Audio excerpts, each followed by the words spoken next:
आज आपण मराठीच्या पाठ्यपुस्तकातली जी चौथी कविता आहे उत्तम लक्षण ती बघणार आहोत। उत्तम लक्षण ही कविता संत रामदासांची आहे। संत रामदासांचा जन्म 1608 आणि मृत्यू 1682 ला झालेली। आता संत जी होती त्यांचं जे लेखन किंवा त्यांचं जे कार्य होतं हे सर्व कशासाठी असायचं? समाज प्रबोधनासाठी। तर समर्थ रामदासांनी किंवा आपण त्यांना संत रामदास देखील म्हणतो, त्यांनी हे जे उत्तम लक्षण ही जी कविता लिहिली किंवा याला आपण एक अभंगच म्हणू शकतो, तर ही जी रचना आहे ही यांनी समाज प्रबोधनासाठी म्हणण्यापेक्षा एक उत्तम नागरिक कसा असतो हे सांगण्यासाठी आपल्याला त्यांनी ही रचना केलेली दिसते। आता समर्थ रामदासांचं लेखनाचं वैशिष्ट्य म्हणजे सामाजिक जाणीव। त्यांच्या प्रत्येक लेखनामध्ये त्यांना सामाजिक आध्यात्मिक जी जाणीव होती त्याच्याबद्दल त्यांनी लिखाण केलेलं आहे। अगदी खूप मोठ्या प्रमाणात त्यांनी लिखाण केलंय आणि सर्व प्रकारचं लेखन त्यांनी केले। काय काय लेखन केलेलं आहे त्यांनी बघू आपण। आध्यात्मिक विचारांचे प्रतिपादन करणारे टीका ग्रंथ, स्फुट प्रकरणे, आख्यान काव्ये, कलाष्टके, करुणाष्टके, उपदेशपर रचना, अभंग, पदे, भूपाळ्या, आरत्या, स्तोत्रे या सर्व प्रकारचं त्यांनी लिखाण केलेलं आहे। त्यांचं सगळ्यात प्रसिद्ध ग्रंथ आपण म्हणू शकतो किंवा लिखाण आपण म्हणू शकतो दासबोध। आणि त्याचबरोबर मनाचे श्लोक जे आहेत ते मनाचे श्लोक देखील संत रामदासांनीच लिहिलेले आहेत। ही जी कविता आहे या कवितेमध्ये समर्थ रामदासांनी सांगितलं आहे की एक आदर्श व्यक्ती, एक उत्तम व्यक्ती कसा असतो, त्याच्यामध्ये कोणते गुण असतात, हे सर्व त्याच्यामध्ये कोणती लक्षणं असतात, एका उत्तम व्यक्तीमध्ये असणारी लक्षणं हे सांगितलेलं आहे। व्यक्तीने कोणत्या गोष्टी केल्या पाहिजे आणि कोणत्या गोष्टी नाही केल्या पाहिजे हे सांगण्याचं काम उत्तम लक्षण या कवितेमध्ये केलेलं आहे। त्यांनी सांगितलंय व्यक्तीने एक चांगला व्यक्ती होण्यासाठी नेहमी सत्याचा मार्ग स्वीकारावा, विवेकी वागावे आणि कीर्ती वाढवावी। आता सत्याचा मार्ग म्हणजे नेहमी खरं बोलावं किंवा खऱ्याच्या मार्गाने चालावं, विवेकाने वागावे म्हणजे विचार करून वागावे, कोणतीही गोष्ट ही विचार करून मग करावी, आणि त्यानंतर कीर्ती वाढवावी म्हणजे नावारूपाला यावं। आपण जे कार्य करतो आहोत ते कार्य आपण अशा प्रकारे केलं पाहिजे की आपण नावारूपाला आलं पाहिजे, असा संदेश संत रामदासांनी या कवितेतून दिलेला आहे। आपण आता लाईन बाय लाईन बघू कविता। श्रोती व्हावे सावधान, आता सांगतो उत्तम गुण, जेणे करिता बाणे खून, सर्वज्ञपणाची। समर्थ रामदास काय सांगताय? श्रोती व्हावे सावधान म्हणजे श्रोते तुम्ही आता काय व्हा? सावधान व्हा। सावधान म्हणजे अगदी सावधान नाही तर ऐकण्यासाठी तयार व्हा। श्रोते व्हावे सावधान म्हणजे श्रोत्यांना तुम्ही आता ऐकण्यासाठी तयार राहा। आता सांगतो उत्तम गुण, आता मी काय सांगणार आहे तुम्हाला? उत्तम गुण सांगणार आहे। जेणे करिता बाणे खून, सर्वज्ञपणाची। जेणे करिता बाणे खून, आता यांचे जे शब्दार्थ आहेत ते मी तुम्हाला नंतर दिला, आता तुम्ही फक्त लक्ष द्या। जेणे करिता बाणे खून, जेणे करिता बाणे खून म्हणजे तुम्ही हे ऐकल्यानंतर तुमच्यामध्ये हे जे गुण आहेत हे अंगीकारले जातील। जेणे करिता बाणे खून म्हणजे तुमच्यामध्ये हे गुण अंगीकारले जातील। सर्वज्ञपणाची, सर्वज्ञपणाची म्हणजे सारे जाणणारा, सर्वज्ञ म्हणजे सर्व काही माहिती असलेला, सर्व काही जाणणारा असा व्यक्ती तुम्ही देखील सर्वज्ञपणाची तुम्हाला देखील जाणीव होईल। आता एक एक गुण त्यांनी सांगितलेला आहे।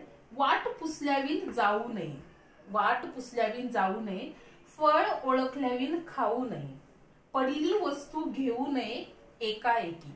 काय म्हणताय संत रामदास? वाट पुसल्याविन जाऊ नये। आपल्याला ज्याही मार्गाला जायचं असेल, एका गावातून दुसऱ्या गावाला किंवा आपला जो जीवन प्रवास आहे या जीवन प्रवासामध्ये वाट पुसल्याविन म्हणजे विचारल्याशिवाय, चौकशी केल्याशिवाय, आपल्याला ज्या रस्त्याने ज्या मार्गाने जायचं आहे त्याची चौकशी केल्याशिवाय आपण त्या रस्त्याने जाऊ नये। आपण जर समजा आयुष्यामध्ये एखादा निर्णय घेतला असेल, भविष्यामध्ये आपण काय व्हायचं आहे, तर ते जे ध्येय आहे ते ठरवण्यासाठी तो जो मार्ग आहे त्याची पूर्ण चौकशी, त्याची पूर्ण माहिती आपल्याला हवी। आपण जे पण काही ध्येय ठरवलं आहे की भविष्यामध्ये मला हे काहीतरी एक व्यक्ती बनायचं आहे, तर ते व्यक्ती बनण्यासाठी आपल्याला कोणकोणत्या टप्प्यातून जावं लागणार आहे या सर्व गोष्टींची चौकशी करून मगच आपला जीवन मार्ग निवडायचं किंवा आपलं ध्येय ठरवायचं, असं रामदासांनी सांगितलं आहे। फळ ओळखल्याविन खाऊ नये, कोणतंही फळ ओळखून घ्यायचं ते आपल्या शरीरासाठी चांगलं आहे की नाही, कोणतीही गोष्ट। आता त्यांनी फळाचं उदाहरण दिलं आहे, त्यांनी सांगितलंय की कोणतीही गोष्ट ओळखल्याशिवाय ती खाऊ नये। खाऊ नये म्हणजे अंगीकारू नये। एखादी गोष्ट चांगली आहे की वाईट आहे आपल्यासाठी हे माहिती असल्याशिवाय त्या गोष्टीचं सेवन करू नये, ती खाऊ नये। पडलेली वस्तू घेऊ नये, खाली पडलेली वस्तू कधीही उचलू नये. एकाएकी म्हणजे कधीही, अचानकपणे कधीही एखादी वस्तू खाली पडलेली म्हणजे आपली नसलेली, खाली पडलेली वस्तू म्हणजे आपली जी वस्तू नाहीये अशी वस्तू कधीही उचलून घेऊ नये. नंतर ते सांगताय, जनी आर्जव तोडू नये, पाप द्रव्य जोडू नये, पुण्य मार्ग सोडू नये कदाकाळी. जनी आर्जव तोडू नये म्हणजे जर एखाद्या व्यक्तीने, जनी म्हणजे लोकांनी, आर्जव, आर्जव म्हणजे विनंती, जर एखाद्या व्यक्तीने आपल्याला एखाद्या गोष्टीसाठी विनंती केली ती कधीही दुर्लक्ष करायचं नाही. एखाद्या व्यक्तीने जर आपल्याकडे कोणत्याच कशासाठी विनंती केली असेल, काही मागितलं असेल, त्या गोष्टीकडे कधीही दुर्लक्ष करू नये. ज्यांनी आर्जव तोडू नये, तोडू नये म्हणजे दुर्लक्ष करू नये. पापद्रव्य जोडू नये, वाईट मार्गाने मिळवलेली संपत्ती कधीही सांभाळ करून ठेवू नका, साठवून ठेवू नका. पापद्रव्य, द्रव्य म्हणजे संपत्ती, पापद्रव्य म्हणजे वाईट मार्गाने कमवलेली संपत्ती कधीही जोडू नये म्हणजे तिचा संचय करू नका, साठवून ठेवू नका. पुण्य मार्ग सोडू नये, पुण्याचा मार्ग, चांगला मार्ग कधीही सोडू नका. कदाकाळी, कदाकाळी म्हणजे कधीही, केव्हाही. कधीही पापद्रव्य जोडू नका, पुण्यमार्ग कधीही सोडू नका. जनी आर्जव तोडू नका म्हणजे लोकांनी केलेली जी विनंती आहे ती कधीही दुर्लक्षित करू नका, हे संत रामदासांनी सांगितलेलं आहे. पुढची ओळ आहे, तोंडाळासी भांडो नये, वाचाळासी तंडो नये, संत संग खंडो नये, अंतर्यामी. काय सांगतायत संत रामदास? तोंडाळासी भांडो नये म्हणजे जे बडबड करत असतात, तोंडाळ असतात, काहीही बडबड करण्याची. आणि वाचाळ, वाचाळ म्हणजे निरर्थक, म्हणजे निरर्थकपणे बडबड करणारा. तोंडाळ म्हणजे काहीही बोलणारा आणि वाचाळ म्हणजे निरर्थक बडबड करणारा. अशा व्यक्तींच्या मागे लागून किंवा अशा व्यक्तींबरोबर तंटा भांडणं करून तुम्ही तुमच्या आयुष्याचा वेळ वाया घालवू नका. संत संग खंडो नये, संत माणसांचा जो संघ आहे, संघ म्हणजे काय, सोबत, आणि खंडो नये म्हणजे कधीही तुटू देऊ नका. संत माणसांची किंवा संतांची जी संगत असते, त्यांच्या ज्या विचारांची जी संगत असते ती कधीही तुटू देऊ नका. अंतर्यामी, मनापासून, मनातून जी संतांची संगत आहे ती कधीही तुटू देऊ नका. परंतु तोंडाळ आणि वाचाळ अशा माणसांची भांडणामध्ये तुम्ही तुमचा वेळ वाया घालवू नका. पुढे सांगतायत ते, आळसे सुख मानू नये, आळसामध्ये कधीही सुख मानू नका. चहाडी मनास आणू नये, चहाडी म्हणजे दुसऱ्याचं वाईट, दुसऱ्याचं वाईट व्हावं असं कधीही मनात आणू नका. चहाडी म्हणजे एकाचं वाईट दुसऱ्याला सांगणं, दुसऱ्याचं तिसऱ्याला सांगणं, हे जे असतं ना, ह्या गोष्टी कधीही मनात आणू नका. चहाडी मनास आणू नये. शोधल्याविन करू नये कार्य काही, कोणतंही काम शोधल्याशिवाय करू नका, स्वतः काम निर्माण करा. संत रामदास काय सांगतात, आळशीपणाने काम काही नाही म्हणून बसून राहू नका, काम शोधा, नवीन काहीतरी करण्याचा प्रयत्न करा. म्हणून ते सांगताय, आळसात चूक नका मानू, शोधून काम करा. आपण स्वतः शोधा, काम आपल्या जवळ नाही येणार आहे, आपल्याला कामाजवळ जावं लागणार आहे. म्हणून ते म्हणताय, आळसात चूक मानू नका आणि शोधल्याविन करू नका काम काही, कोणतंही काम हे स्वतः शोधा आणि करत राहा. कार्यहीन राहू नका, कार्यान्वित राहा कायमच. पुढे सांगताय, सभेमध्ये लाजो नये, बाष्कळपणे बोलू नये. सभेमध्ये लाजू नये. संत रामदास सांगताय की आपलं मत मांडताना खूप सारी गर्दी असेल किंवा खूप सारे लोक असेल, एखादी सभा असेल, मीटिंग असेल, त्या ठिकाणी बोलताना, तुमचं मत मांडताना कधीही तुम्ही लाजू नका. पण सभेमध्ये बोलताना म्हणजे बाष्कळपणे, बालिशपणे काहीही बोलायचं असं नाहीये. मुद्द्याला धरून जर तुम्ही बोलणार असाल, तुमचा मुद्दा जर खरा असेल, असा मुद्दा मांडताना कधीही लाजायचं नाही. परंतु बाष्कळपणे, बाष्कळ म्हणजे काय, बालिशपणे कधीही बोलायचं नाही. दुसरे आपल्यावर हसतील असं कधीही वागू नका. पैंज होड घालू नये. पैंज होड, अगदी दुसऱ्याला मागे खेचण्यासाठी पैंज लावा, शर्यत लावा, असं करू नका. शर्यत लावू नका. आपण आपल्या गतीने पुढे चालत राहा. दुसरं कोणाला तरी हरवायचं आहे म्हणून आपण पुढे जाण्याचा प्रयत्न करू नका. आपण आपल्या गतीने पुढे जाण्याचा प्रयत्न करा. काहीही करून पैंज होड तुम्ही कधीही लावू नका. दुसऱ्याबरोबर आपलं कंपॅरिझन किंवा दुसऱ्याबरोबर कधीही शर्यत लावू नका. बाष्कळपणे कधीही बोलू नका. परंतु सगळ्यांसमोर आपलं मत मांडायला कधीही लाजू नका, असं संत रामदास सांगतायत. कोणाचा उपकार घेऊ नये, घेतला तरी राखो नये, परपीडा करू नये, विश्वासघात. संत रामदास काय सांगताय, कोणाचा उपकार घेऊ नये, कोणाचे कधीही उपकार घेऊ नका. आणि जर परिस्थिती आलीच, आता प्रत्येकाची परिस्थिती सारखीच नसते, कोणाकडून तरी उपकार किंवा कोणाची तरी मदत घ्यावीच लागते आपल्याला पुढे जाण्यासाठी. तर हे जे उपकार आहेत, घेतलेले जे उपकार आहे, हे कधीही राखून ठेवू नका. हे राखून ठेवू नका, त्याची परतफेड करा. ज्या व्यक्तीकडून आपण उपकार घेतलेले आहेत त्या व्यक्तीला त्याची परतफेड, म्हणजे आपल्याला ज्याने मदत केली आहे वेळ प्रसंगी त्या व्यक्तीला देखील मदत करा. त्या व्यक्तीला देखील काय करायची, मदत करायची, म्हणजे त्याची परतफेड करायची आहे घेतलेल्या उपकारांची. परपीडा करू नये. परपीडा म्हणजे पर म्हणजे दुसऱ्याला, पीडा म्हणजे दुःख. दुसऱ्याला कधीही दुःख देऊ नका आणि विश्वासघात देखील करू नका.